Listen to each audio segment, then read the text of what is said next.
पिछले क्लास में बात कर चुके हैं कूलॉम के नियम के बारे में, तो एक बार और रिकॉल करा दे रहे हैं। कूलॉम का जो नियम है दो आवेशों के बीच लगने वाले बल के बारे में बताता है और इसका कुछ लिमिटेशन होता है बालक, शर्त है, ये सभी जगह काम नहीं करेगा। ये जब काम करेगा तो स्थिर आवेश के लिए और विद्युत आवेश के लिए काम करता है। आगे चल के लिमिटेशंस भी हमको पढ़ना है, ये कहाँ काम करेगा और कैसे काम करेगा। तो ध्यान देंगे, कूलॉम के नियम में हम लोग पढ़े थे कि कूलॉम का नियम दो आवेशों के बीच लगने वाले बल के बारे में बताता है। फिर से एक बार समझ लीजिए, परिभाषा लिख चुके हैं, हमको केवल कैलकुलेशन करना है।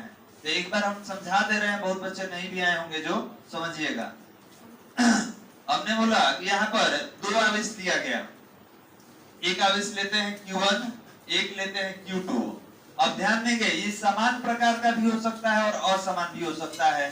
अगर दोनों आवेश को समान कर दिया जाए तो इनके बीच लगने वाला बल प्रतिकर्षण का होगा, और दोनों आवेश को असमान कर दिया जाए तो इनके बीच लगने वाला बल आकर्षण का होगा, क्योंकि असमान प्रकार के आवेश में क्या होता है आकर्षण, और समान प्रकार के आवेश में क्या होगा प्रतिकर्षण। अब समझिए, दो आवेश को आप कितना दूरी पे रखे हैं बालक, स्मॉल r दूरी पर रखे हैं। तो पहला आवेश इस दूसरे आवेश पर बल लगा के इसको बाहर की ओर प्रतिकर्षित करेगा, और दूसरा आवेश पहले आवेश पर बल लगा के इसको बाहर की ओर प्रतिकर्षित करेगा। और कूलॉम ने क्या बताया था तो कूलॉम ने बताया था कि इनके बीच लगने वाला जो बल होगा इस समानुपाती होगा दोनों आवेशों के परिमाण के गुणनफल का। अगर आवेश का परिमाण कम कर दिया जाए तो इनके बीच लगने वाला बल भी कम हो जाएगा, और आवेश का अगर परिमाण ज्यादा कर दिया जाए तो इनके बीच लगने वाला बल भी बढ़ जाएगा। कल एग्जांपल में बताया था। अब दूरी के साथ क्या संबंध था तो व्युत्क्रमानुपाती था। किसका? तो दूरी के वर्ग का। इसका मतलब यह है कि अगर दो आवेशों के बीच का दूरी ज्यादा कर दिया जाए तो बल का मान क्या होगा, कम हो जाएगा, और दूरी को कम कर दे तो बल का मान बढ़ जाएगा। कितना गुना? Square times. आप देख सकते हैं स्क्वायर टाइम्स, कल बताए भी थे इससे संबंधित। अब यहाँ पर कहा गया कि सर दोनों को एक साथ कंबाइन कर लेंगे। जब दोनों को एक साथ कंबाइन कीजिएगा तो F समानुपाती Q1 into Q2 upon R square. तो यहाँ पर Q1 Q2 सामने है समानुपाती का संबंध, और R स्क्वायर नीचे है तो व्युत्क्रमानुपाती का संबंध। अब जब समानुपाती का चिन्ह हटता है बालक तो एक नियतांक लेते हैं, और यहाँ पर भी नियतांक लेंगे हम लोग K नियतांक है, ये हो गया Q1 Q2 upon R square. अब सवाल ये है कि सर ये कौन नियतांक है? तो इसको कहा जाता है कूलॉम का नियतांक, यह माध्यम का पारावैधुता भी कहते हैं। और ये जो होता है इसका एक वैल्यू होता है, सुन लीजिए बालक, इसका वैल्यू होता है 1/4 पाई एप्सिलॉन। देखिए पहले ये जो देख रहे हैं चिन्ह, इसको पढ़ने का तरीका होता है, ठीक है, इसको हम लोग बोलते हैं एप्सिलॉन, ठीक है, एप्सिलॉन भी कहा जाता है, लेकिन हम लोग लिखते हैं एप्सिलॉन से, एप्सिलॉन कहा जाता है। और ये एप्सिलॉन दो तरह का होता है, एप्सिलॉन नॉट होता है, एप्सिलॉन आर होता है। अगर एप्सिलॉन के नीचे 0 लिख दिए तो इसको नॉट पढ़िएगा, एप्सिलॉन नॉट, और यहाँ पर आर लिख दिए तो एप्सिलॉन आर। ये दो भाग में टूटता है, और ये हो जाएगा 1/4 पाई। एप्सिलॉन को तोड़ दिए किसमें? नॉट में और आर में, तो एप्सिलॉन नॉट एप्सिलॉन आर। और आपको बता दें कि एप्सिलॉन आर का वैल्यू हवा के लिए 1 हो जाता है। तो बताइए कि जब हवा के लिए 1 हो जाएगा तो इसको हटा देंगे तो इतना हो जाएगा। तो आपके बुक में इतना ही वैल्यू दिया जाता है, लेकिन हम लोग इसको तोड़ के अलग अलग लिखेंगे, याद रखिएगा। तो 1/4 पाई एप्सिलॉन, एप्सिलॉन दो भाग में टूटा, epsilon naught epsilon r. Epsilon r का वैल्यू कितना? 1 ले लेंगे हवा के लिए तो 1/4 पाई एप्सिलॉन नॉट हो जाएगा। क्लियर है? अब इसका भी कुछ मान होता है, ये टोटल का वैल्यू होता है 9 × 10⁹ newton metre square coulomb inverse 2। ये आगे चल के हम बात करेंगे इसके बारे में। तो ये जो अभी निकाल रहे हैं आपके सामने, ये सब क्या है? तो दो आवेशों के बीच लगने वाला बल का परिमाण है। अब ये बल कैसे निकालिएगा? K हटेगा तब निकलेगा। K हटाने का तरीका आपको उधर हम बता रहे थे। तो अभी आएंगे इसके लिखने के तरीके पर, किस लिखने का तरीका क्या होगा। लैंग्वेज थोड़ा सा लिखा जाए। ये समझाने के लिए बताए हैं, ये आपको ऑलरेडी पीछे लिखवाया जा चुका है, कूलम्ब का नियम परिभाषित कर चुके हैं हम लोग। पैराग्राफ चेंज करके लिखा जाए, माना कि Q1 तथा Q2 आवेश स्मॉल q1 स्मॉल q2, माना कि Q1 तथा Q2 आवेश एक दूसरे से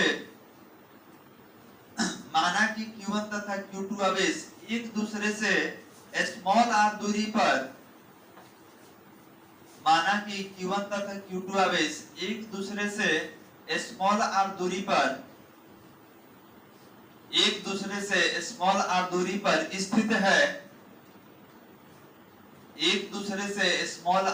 पर स्थित है, अतः इन आवेशों के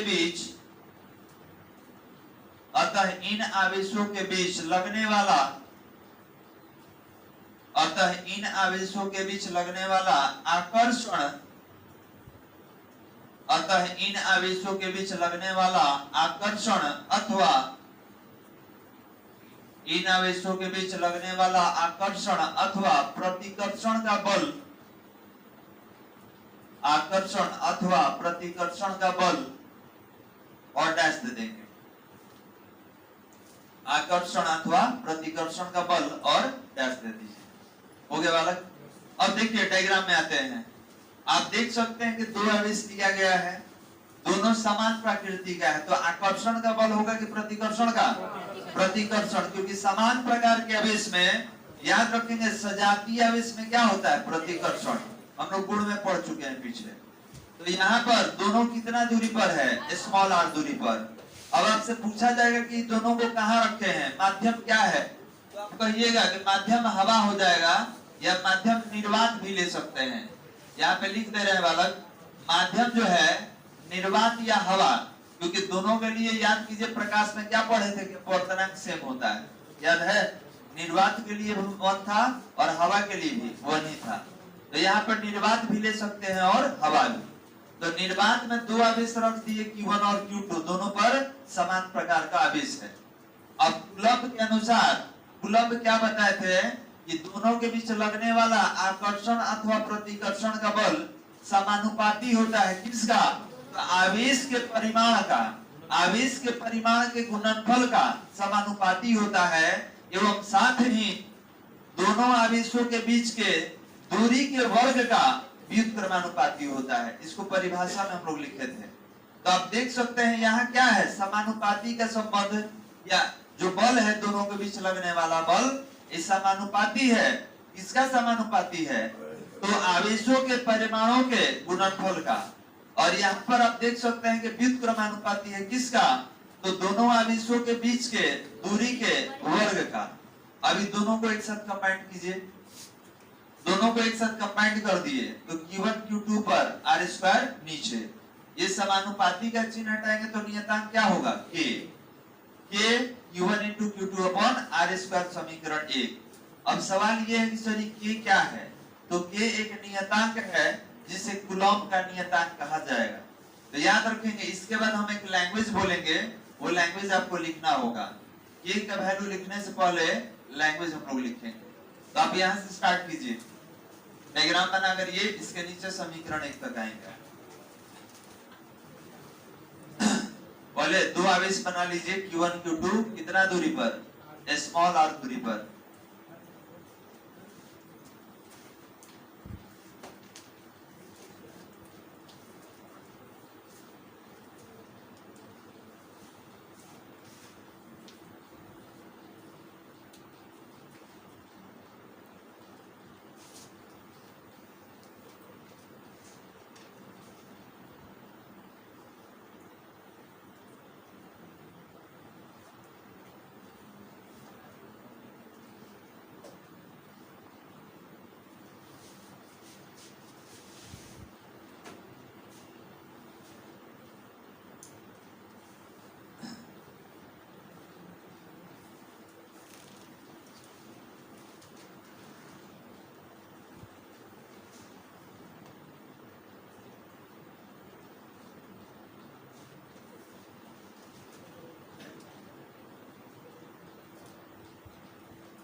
हो गया बालक।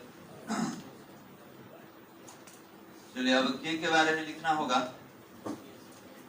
समीकरण 1 के नीचे।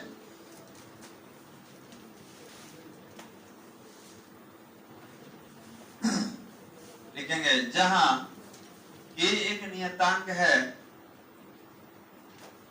जहां के एक नियतांक है,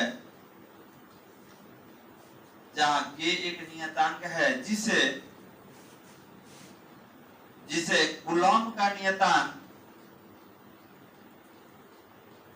जहां के एक नियतांक है जिसे कूलॉम का नियतांक कहा जाता है,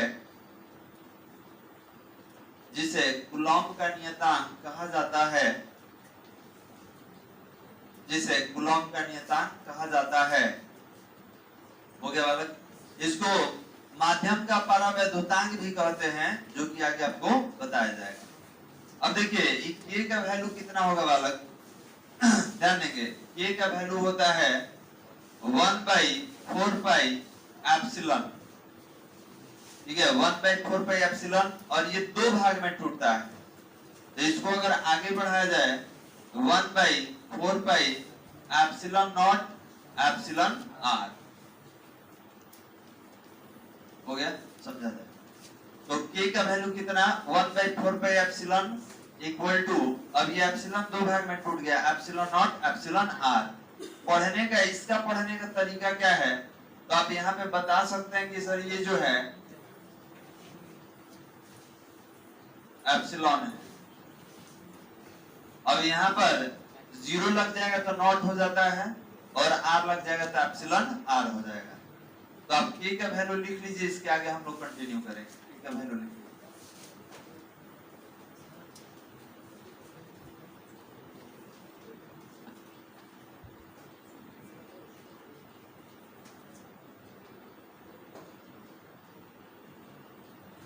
अभी इसको कितना दे दिया जाए, समीकरण नंबर 2।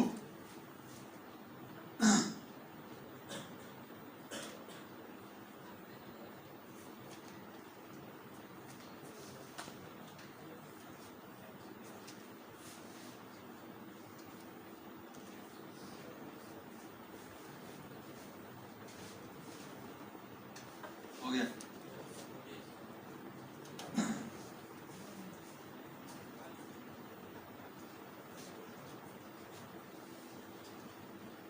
चलिए अब कौन क्या है बालक समझते हैं।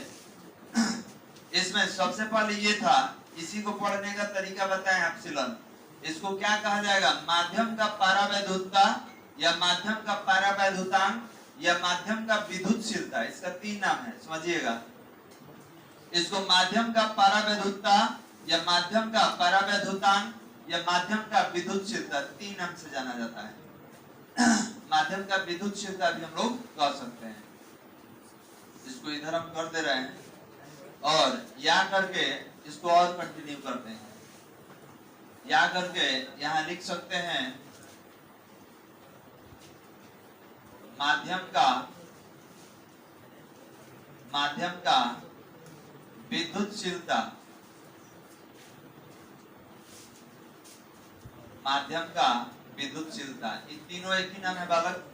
कोई परावैद्युतता कहता है, कोई परावैद्युतांक कहेगा, कोई माध्यम का विद्युतशीलता। अब यहाँ पर ध्यान देंगे, जो आपका एप्सिलॉन था, इसको दो भागों में तोड़ दिया गया है। इसमें तो एप्सिलॉन नॉट में और एप्सिलॉन आर में, ये दो भाग में टूटेगा, एप्सिलॉन नॉट एप्सिलॉन आर। अब दोनों को पढ़ने का तरीका क्या है, तो पहले इसके बारे में समझिए। एप्सिलॉन जो आर है, इसको कहा जाता है आपेक्षिक विद्युतशीलता, या आपेक्षिक परावैद्युतांक, या आपेक्षिक परावैद्युतता। 3 नाम है ऊपर, 3 नाम यहाँ भी बता दिए।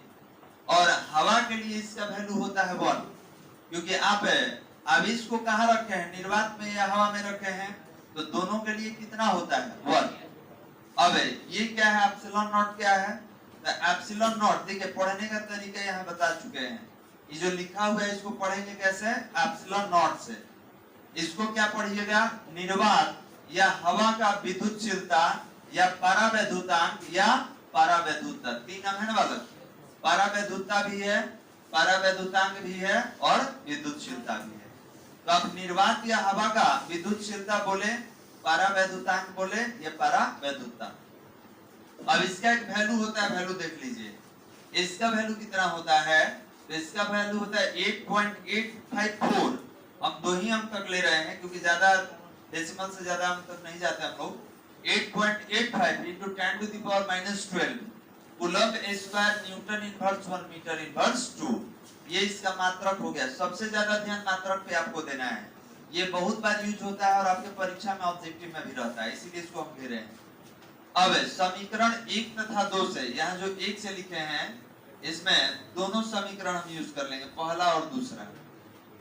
तो यहाँ पर हमने लिखा कि समीकरण 1 तथा 2 से, तो देखिए बालक समीकरण 1 तथा 2 से क्या करेंगे, तो आप देख सकते हैं ये समीकरण 1 है, ये 2 है, तो k का वैल्यू ले जाके यहाँ पे रख दीजिए, बात नहीं शांति समझिए। k का वैल्यू यहाँ पे देख सकते हैं k है, कूलम्ब नियतांक या पारावैद्युता, तो k का वैल्यू इतना आप रख चुके हैं। आप जानते हैं कि इसका वैल्यू 1 होता है और 1/4πε0 का वैल्यू हम लोग आगे यूज करेंगे। तो आपके एग्जाम में जब लिखना होगा तो आप डायरेक्ट इसका यूज कर सकते हैं, या बुक वगैरह में देखिएगा तो ये तोड़ के नहीं बताया जाता है, डायरेक्ट आपको लिखा जाएगा कि k का वैल्यू 1/4πε0 होता है, डायरेक्ट लिखा जाएगा। रीजन क्या है कि एप्सिलॉन r कितना हो जाता है, 1 हो जाता है। क्लियर है बालक? तो हम जब पढ़ाएंगे आपको, ठीक है, अगली क्लास में देखिएगा ये दोनों अलग अलग पढ़ाई होगा। एप्सिलॉन नॉट को एक दिन पढ़ाएंगे, ये जो दिख रहा है ये अलग होगा, ये अलग, दोनों एक एक दिन का टॉपिक है, एक दिन ये चलेगा एक दिन ये चलेगा, ठीक है। तो पहले समझ लेते हैं इसको। तो हमने क्या किया कि k का वैल्यू यहाँ पे रख दिया, तो k का वैल्यू रख दीजिएगा तो क्या हो जाएगा 1/4πε0 एप्सिलॉन r। तो यहाँ पे F equal to k q1 q2 अपन r स्क्वायर, और k का वैल्यू कितना 1/4πε0 इनटू एप्सिलॉन r भी था, तो इसके लिए हवा में कितना वैल्यू 1, तो जब हवा में एक वैल्यू होता है तो इसको हटा देंगे, एक नहीं लिखेंगे, ये हो गया q1 q2 upon r square. और ध्यान देंगे ये जो आप देख रहे हैं 1/4πε0, इसका वैल्यू होता है कितना 9 × 10⁻9, बगल में कितना है q1 q2 upon r square, और ये हो जाएगा समीकरण 3। यही कूलम्ब के नियम का समीकरण है। अब किसी के दिमाग में सॉरी कहां से आ गया वैल्यू बताइए, देखिए कहां से आ गया, 1/4 पाई है तो पाई का मान 22/7 होता है ना जी, और एप्सिलॉन नॉट का वैल्यू देखिए ऊपर जस्ट लिखा हुआ है कितना 8.85 into 10 to the power minus 12। ये टोटल को हल कीजिएगा तो आएगा 9 × 10⁻9, और मात्रक होता है newton metre square coulomb inverse 2, इसका मात्रक होता है। वो आगे चल के नोट में लिखवा दिए हैं। कारण क्या है कि बहुत बार आपके एग्जाम में ऑब्जेक्टिव में पूछा जाता है, तो इसको आगे चल के हमने नोट में लिखा है, देखिए नोट में आपको दिख रहा होगा 1/4πε0, और इसका वैल्यू कितना 9 × 10⁻9 newton metre square coulomb inverse 2।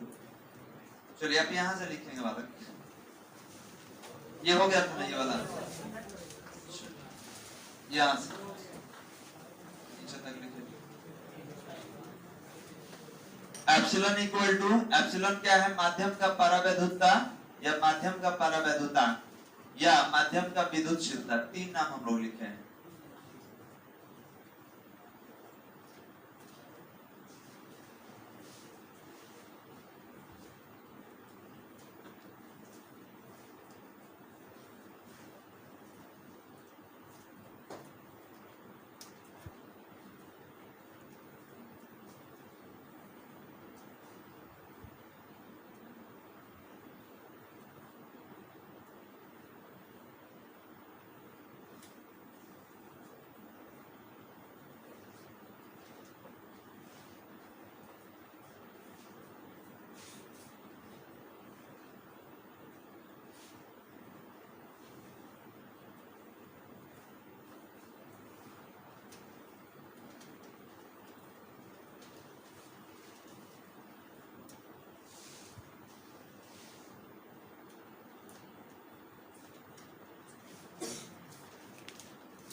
चलिए हो गया वाला।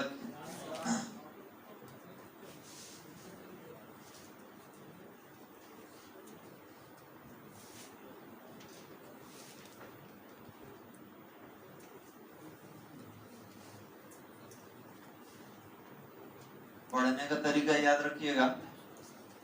एप्सिलॉन बोलेंगे, एप्सिलॉन दो भाग में टूटेगा। कौन कौन? Epsilon naught, epsilon r. Epsilon r का नाम क्या है? तो अपेक्षिक विद्युतशीलता या अपेक्षिक परावैद्युतता। हवा के लिए इसका वैल्यू कितना होगा? 1। और एप्सिलॉन नॉट जो है इसको निर्वात का या हवा का विद्युतशीलता या परावैद्युतांक कह सकते हैं, और इसका भी वैल्यू होता है। इसका वैल्यू कितना होगा? 8.85 into 10 to the power -12। मात्रक क्या होगा? Coulomb square newton inverse 1 metre inverse 2। अब ये सारा वैल्यू समीकरण 1 में यूज कर लेंगे, और इस तरीके से ये हमारा फॉर्मूला आ गया एफ का।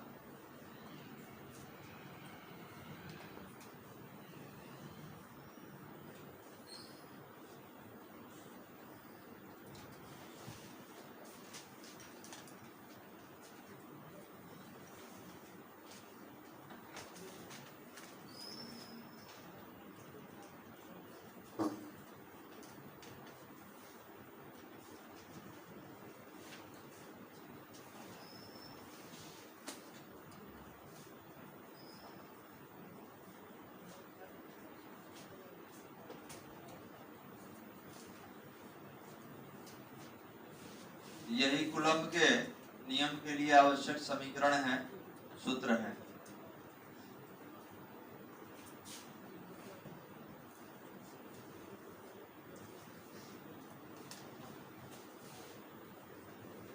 अब किसी को टोटल के लिए के लिखना होगा तो याद रखिएगा ये के का वैल्यू होता है।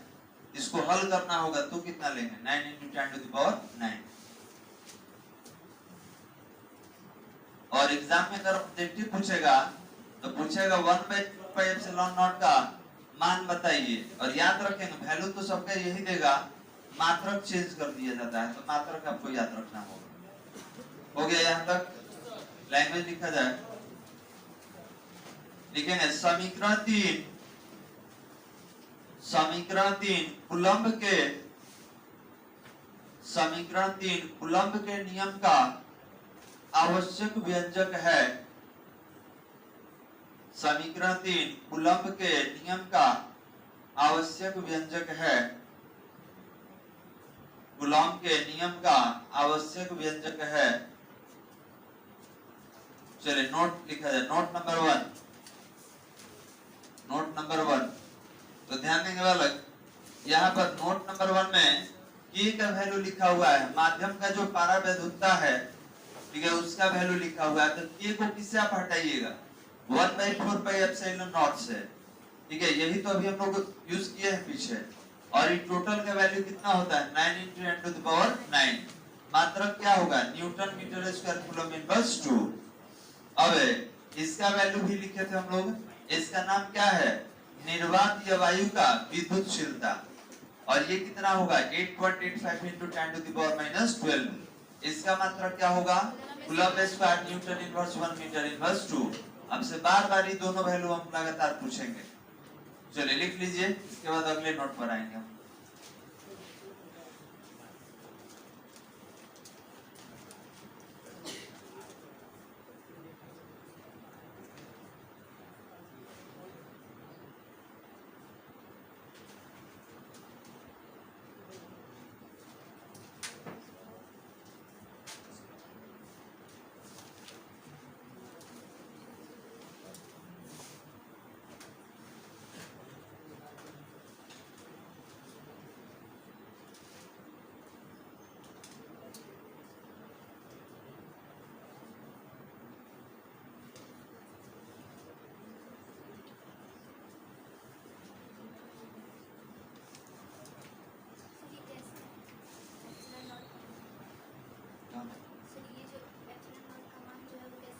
अभी पढ़ाएंगे आपको, ठीक है।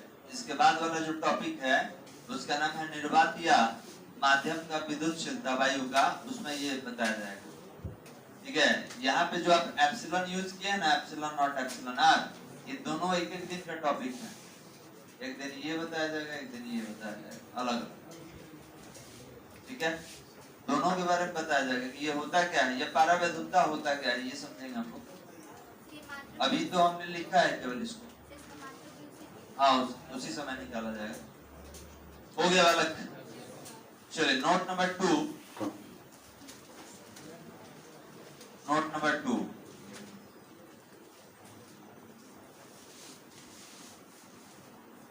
नोट नंबर 2 देखा जाए। अभी हम लोग निकाले हैं F इक्वल टू, ध्यान देंगे, F equal to 1/4πε0 Q1 Q2 upon R square.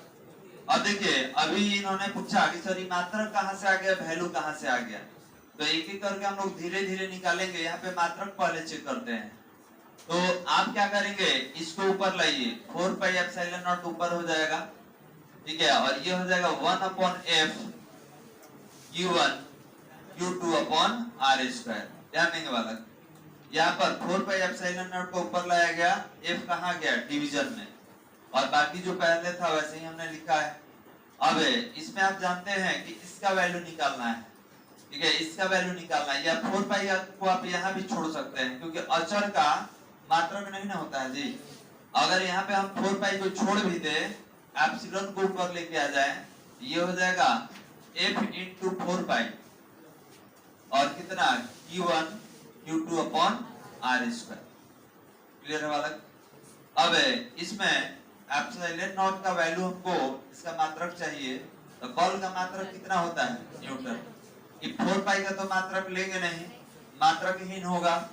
अब यहाँ पर आइए, आवेश है, तो एक आवेश के लिए कूलम, एक और आवेश है, एक और कूलम। ये r क्या है, दो आवेश के बीच का दूरी, दूरी का मात्रक क्या होता है, मीटर, तो मीटर स्क्वायर। क्या इसको लिख सकते हैं, कूलम स्क्वायर और नीचे न्यूटन मीटर स्क्वायर, हो सकता है बालक।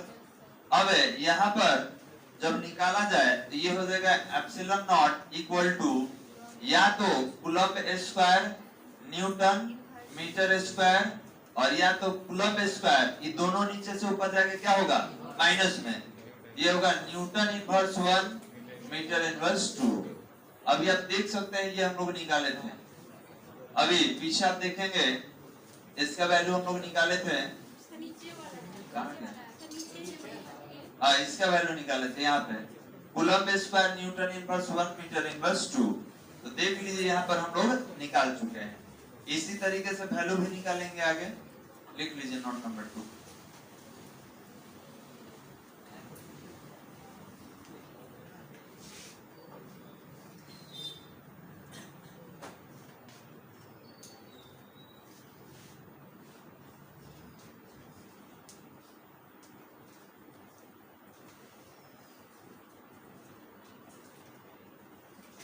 ये आगे भी बहुत बार मिलने वाला है, क्योंकि ये एग्जाम में ऑब्जेक्टिव में बहुत बार पूछा जाता है वाला। ये धीरे धीरे हम लोग को याद हो जाएगा, प्रैक्टिस करेंगे।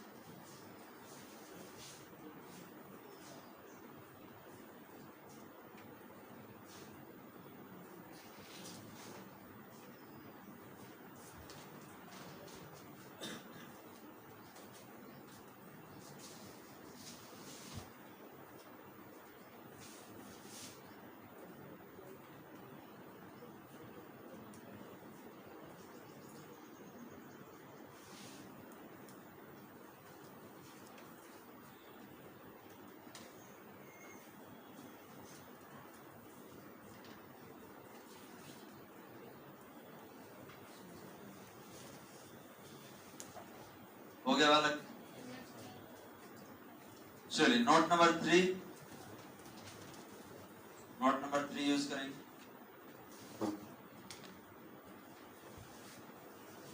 देखिए इसी फार्मूले से नोट लेंगे।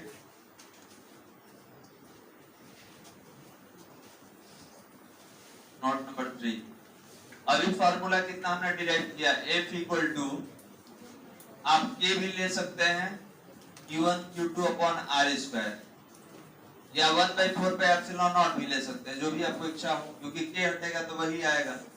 अब आपसे पूछा गया कि बताइए बल में और आवेश में कैसा संबंध है, तो आपने बोला कि सर आवेश के गुणनफल के समानुपाती का, और यहाँ पर दूरी के साथ अगर तुलना किया जाए तो आप बोलेंगे वर्ग के व्युत्क्रमानुपाती का संबंध है। अब यहाँ पर एक सिचुएशन जनरेट कर रहे हैं।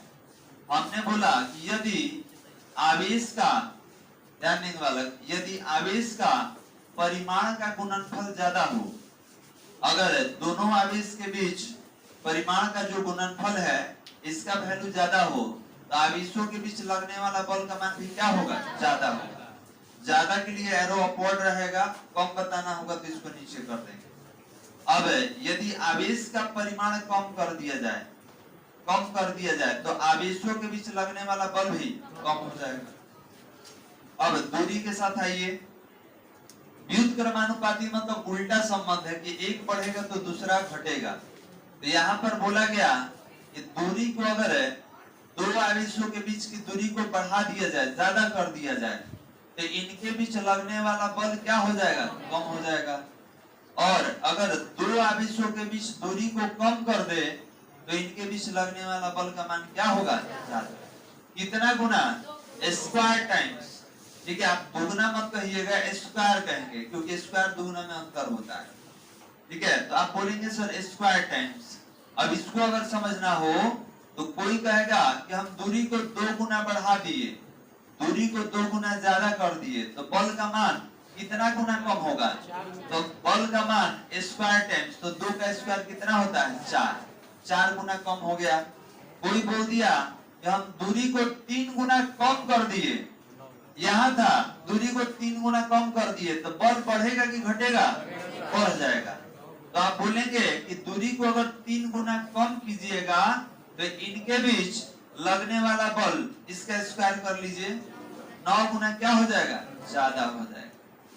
ये भी आपके एग्जाम के लिए ऑब्जेक्टिव है कि सर दूरी को कम करेंगे तो बल ज्यादा, दूरी को ज्यादा करेंगे तो बल कम। कितना टाइम्स बालक, स्क्वायर। और ये जो उल्टा आप बता रहे हैं कि एक ज्यादा एक कम, यही व्युत्क्रमानुपाती को दर्शाता है। यही बता रहा है कि एक ऊपर है और एक नीचे। लिख लीजिए इस नोट में।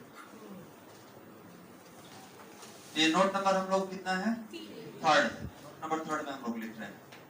और ये जितना हम लोग पॉइंट बना रहे हैं बालक, इसको आप रिवीजन में रखिए, इसको प्रैक्टिस कीजिए।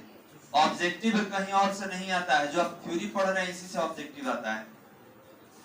किताब में लिमिटेड ऑब्जेक्टिव होगा, लेकिन जो आप थ्योरी पढ़ रहे हैं इससे बहुत सारा ऑब्जेक्टिव हम लोग क्रिएट कर सकते हैं।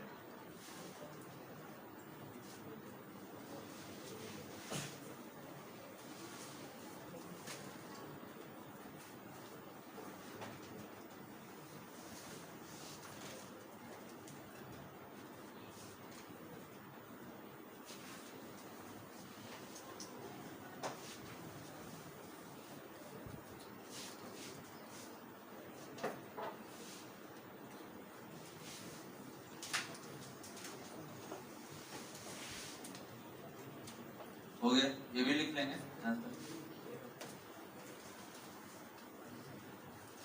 क्योंकि आगे आपसे पूछेंगे कि 2 आवेशों के बीच अगर दूरी को 3 गुना बढ़ा दिया जाए, 4 गुना बढ़ा दिया जाए, तो बताइए बल में क्या परिवर्तन होता है। अगले क्लास में आपसे पूछा जाएगा वाला। नहीं समझ में आया 2 बार 3 बार आगे पूछिए, कोई दिक्कत नहीं, लेकिन पूछेंगे तो आंसर आपको आना चाहिए।